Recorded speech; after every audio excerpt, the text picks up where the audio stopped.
When you're recording, there's some things you got to pay attention to. Now, everyone who's recorded enough has encountered some of these problems at some time. They slip by you. Trust me when I tell you, it's everybody's going to encounter this kind of stuff. If you're the singer or you're recording the person who's singing, if they don't have their headphones solidly on their ears, like it's a common thing to take one off, slide it back. Be aware of this. A lot of times, depending on someone's head shape, where that thing is sitting, how tight the seal is to the head, there could be significant bleed, especially if the headphones are super cranked loud. That's why there's sort of a magic to the volume you set headphones at when people record. You have to really kind of give them control of it so they can sort of understand, look, there's a goal here. And you just outline, this is the premise. You don't want the stuff so loud that it's bleeding through, because a high quality mic, especially if you're running through a little bit of compression, it's going to pick up all this nonsense that you don't want on the mic if your headphones are at like a 12, on a scale of 1 to 10. So if they're cranked, it's going to create a problem. It's also going to make it where now the person singing might try to yell or push harder than they normally would to get the vocals out, which is actually probably a better problem than when the vocals are when the music's so quiet that the person has to whisper. Basically, just like I've complained about that before in other videos. So if you're whispering, I don't like it either. There's a magic to setting it right where you cannot hear it bleeding into the mic, and also the person gets to perform and sing and get the stuff out, whether they're rapping or singing or whatever, in a way that's going to help the track so they could still do what they're doing, and they're not changing how they perform in order to, get over what they're hearing or something. Like, that's why I say you sort of have to, ask or say, listen, if there's a problem, tell me, let me know. You want me to change it? This is the volume knob. Sometimes it's like I have those things, those hearback monitors in my studio to allow people to control their own blend of, if it's a rapper singing or something, you got all, music on one track and their vocals on another, so they can kind of get a blend themselves of how much they hear themselves. Some people don't want to hear themselves at all, or how loud the music is for playback, so that they can kind of find the sweet spot. At least investing in something where or just give them your mouse and be like, this is what you got to lower. Like, sort of let them have a little control over that. I find people perform better, or they got to be really good at communicating so they could tell you what to switch and change. Now, getting away from that, a lot of times people will actually move the headphone, but they don't realize they're like going to twist it or turn it. And now the music's not facing their head and sealed. It's actually the one that's not on their ear is in the room. That's a common thing. What happens more often than you realize when those headphones turn, they could be bleeding into the mic. So that's bad. Another thing, as engineers, it's like we'll turn up music to listen to what's going on. But if you don't have a vocal booth or something, like a lot of people don't, you got to remember to turn off your speakers before you record.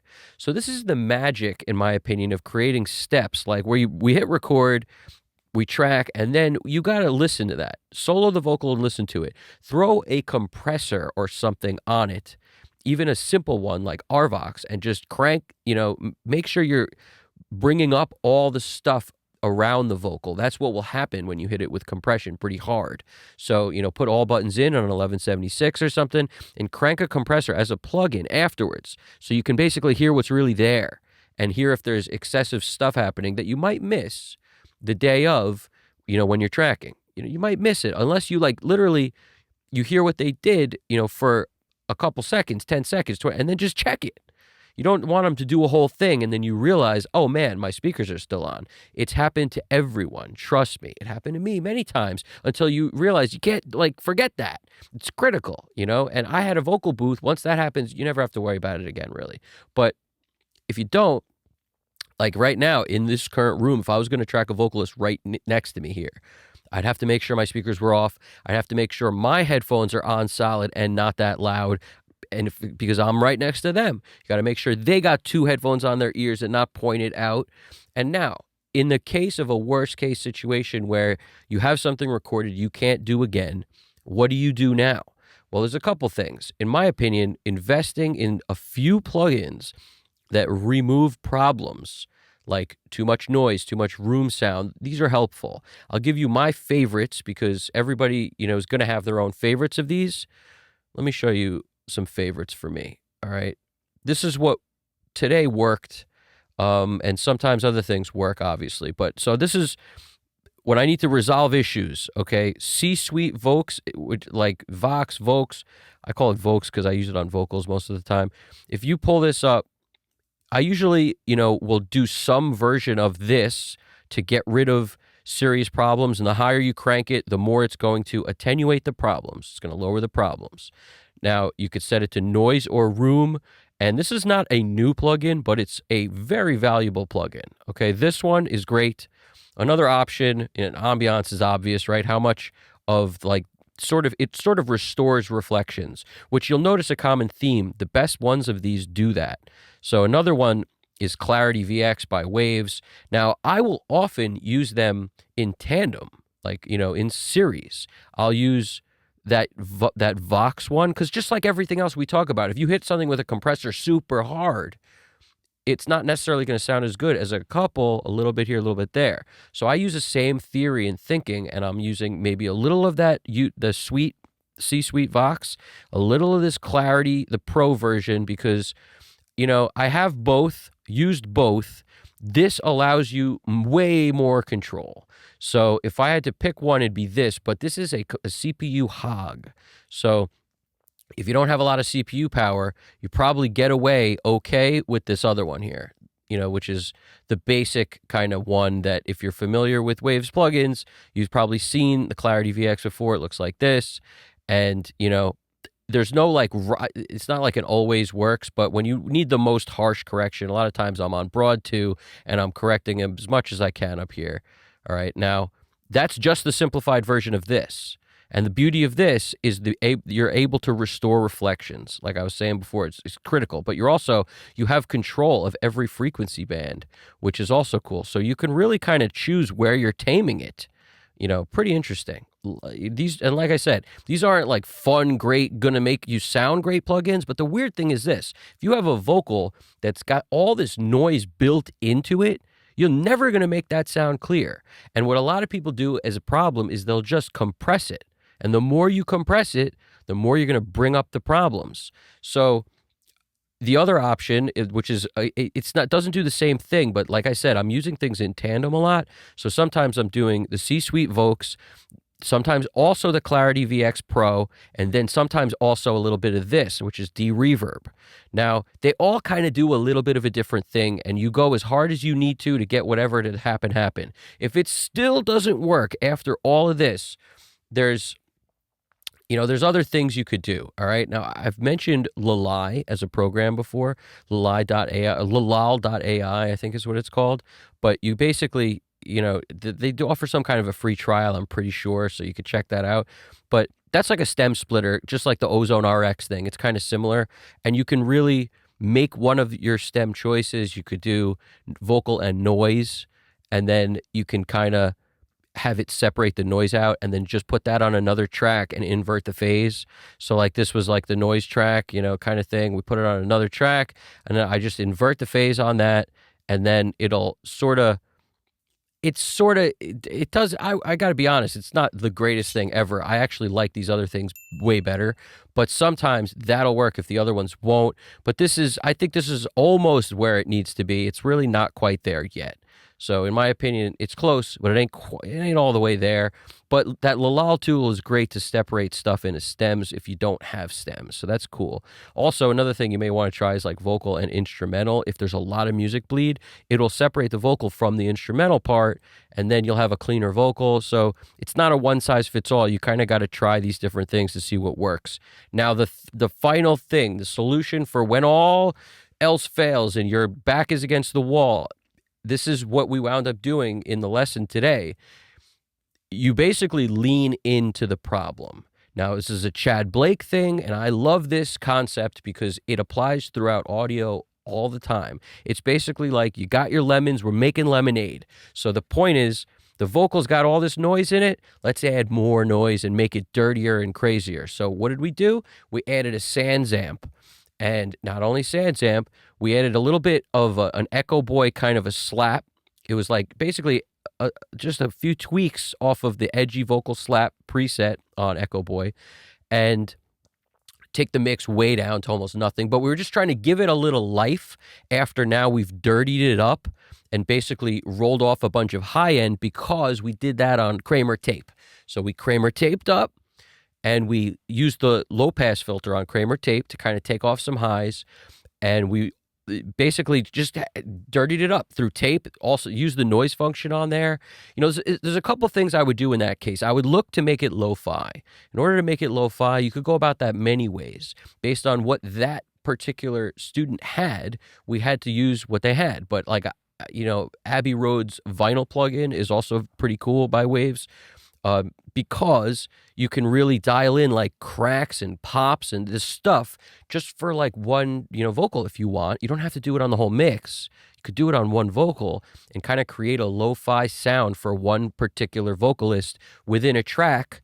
It's adding to it's like a scene in cinema. It's a different scene. It's like a flashback or a flash forward or whatever. You're changing the scenery to now it's got like a black and white kind of feel. It's dirtied up. It's got that old school lo-fi-ness to it, and you don't need to have any of these plugins. If you have others, you can make it work.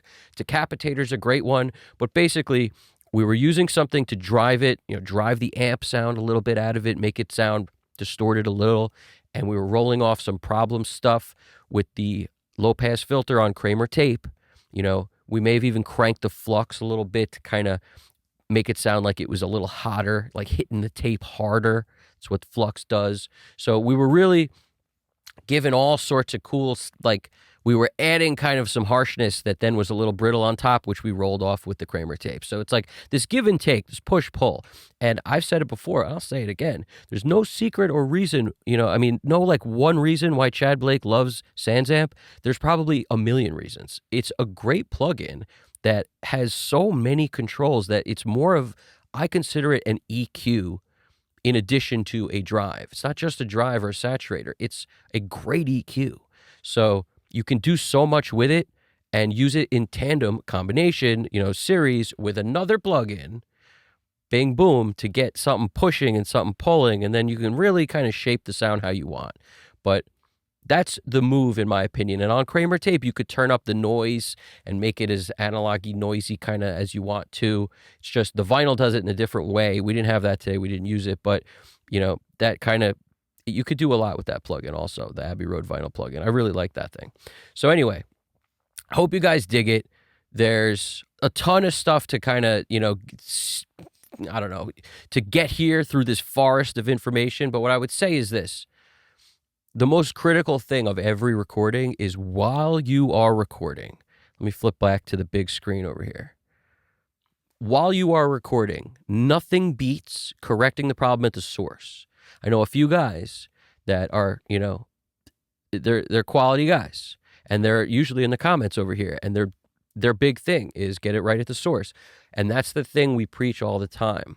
I like to try to give solutions for when that's not possible, because as mixing engineers, a lot of times we're coming in after the fact. We can't go back in time. When they create that plugin that's a back-in-time plugin, I am on it. I don't care what it costs. I would use it to go back in time and correct problems every single mix. But when we can't, we have to have other options. So those are the other options. But if you can help it, be, aware of all those problems that I mentioned that could happen. Be aware of where their feet are. Are they kicking the mic stand? Are they tapping it? How close are they? If people are all the way up on the mic, like sometimes when I get too close to this mic, you hear some plosives and stuff, even through a windscreen, even through a pop filter, because that happens. So be aware of the axis of the mic. You don't really want somebody blowing air into a capsule. It's better to take it slightly off axis, angle it a little bit to get that where it's not a direct hit of their plosives, their air, their noise. Like that's what vocals are. You're pushing air. So make sure you kind of adjust as needed to get the thing to sound as good as possible. Also, make people aware of what they might not know, which is that, that thing you see singers do where, they get very far away from the mic when they're belting and this and that. vocal mic technique. It's good and helpful, but only if they're doing it right. If they're not, it's sometimes better for them to just kind of stay relatively in the same spot. But if they're belting, they gotta back up a little bit. Otherwise, you might clip everything you have going, and now the sound is gonna be very different. So you don't have to worry about so much of this stuff in certain genres. Rap, for example, it's more or less, it doesn't have to be so crazy in terms of dynamic fluctuation. I like it when it is. You just gotta be aware of what's going on. And the more the vocalist does that kind of thing, the more technique it actually requires to be able to capture it well. It's not like there's a one size fits all for anything. If it's set great, everything's going well, and then they decide their vocal to shoot it out 5 dB, 10, 20 dB louder than they were before. Well, I don't know any compressor that's just going to make that sound pristine like it's uncompressed. Like, you may start hearing it depending on how your settings are. So there's technique that's involved with this. I sometimes would have people do, run through the song, get the good feel of whatever. Now, these parts that are problems, like, let's dial in for those parts because it's so drastically different. We need to get that captured well. So, focus on that. As it's your job, sort of take mental notes as you're going through of what needs to be done again based on what was happening in the room. If they kick the stand, if their face hits the microphone, if they're whatever, sometimes people, the pop filters that attach to like the mic stand, if they're up on that, just moving that and pushing that with their face and stuff, depending on what mic you use, it could pick it up. If it's a large diaphragm condenser and you got, like I said, some compression and it's really like the level is kind of hot, it might pick up the vibration of them moving that thing with their face because they're touching it. So the magic is always don't touch the stuff that's recording hot. Like, don't touch it. Get close to it. Don't touch it. Close if you want that vibe kind of thing. But if they're loud and very dynamic, you got to figure that out. Split the difference. Get a little further back. Sometimes I tell people, like, do one of these like that, about that far from the thing. Stay there. That's the idea. That's the concept. And if they're watch the feet. A couple times I had to put multiple rugs on the floor because I had little Stomper Stompistine in there, Stomper Stomping Mixtino, which is with the ba ba ba ba ba. So if they're on the floor and it's, you hear the boots and it's like, one time I had to tell somebody to take off their shoes. It was like, what do you got? 25 zippers on those freaking things? What am I hearing? Why does it sound like somebody brought a dog into the studio? Like, what is that jingle jangle? One time I did that. You hear this little jingle jangle? I recorded a whole album's worth of vocals in, like, I don't know, it was probably a day, like, or 2 days or something. And I wasn't the guy recording at the time. I was just singing, but every track, cling, clang, jingle, jangle, like, I don't know if you can hear that, but like, it's like, man, I got to take this off before I record. I got to put it in. It's not enough. Take it off because I move around too much. So anyway, you guys get what I'm saying. You're picking up what I'm laying down. Everybody, it's a bunch of stuff to take note of. If you're still here, you're awesome. Leave a comment, hit the like button, subscribe if you haven't. I appreciate it. More stuff to come. You guys got this, all right? Nobody gets it all right all the time, so don't feel bad. It's happened to every single one of us. And no matter how pro you are, sometimes you forget stuff. We all do. It's part of being human. Don't be hard on yourself. You guys got this. Take it easy. Evan Jaffe, Custom Cut Studios. By the way, in case anybody's curious, day 2 happened today of getting in shape. Getting in shape. Look ahead. Nothing's gonna ever keep you down. If you know what movie that's from, let me know. I obviously changed the words a little bit, but always one of my favorite songs. And I don't know if you know this, but that song was going to be the theme for Rocky. And then they decided to go with the song everybody knows, with the bang, the bang, the bang, the bang. They went to that from You're the Best. And then they redid that song. I mean, they repurposed it for this other movie. Great movie. Let me know if you know what it is in the comments. You guys got this. Take it easy.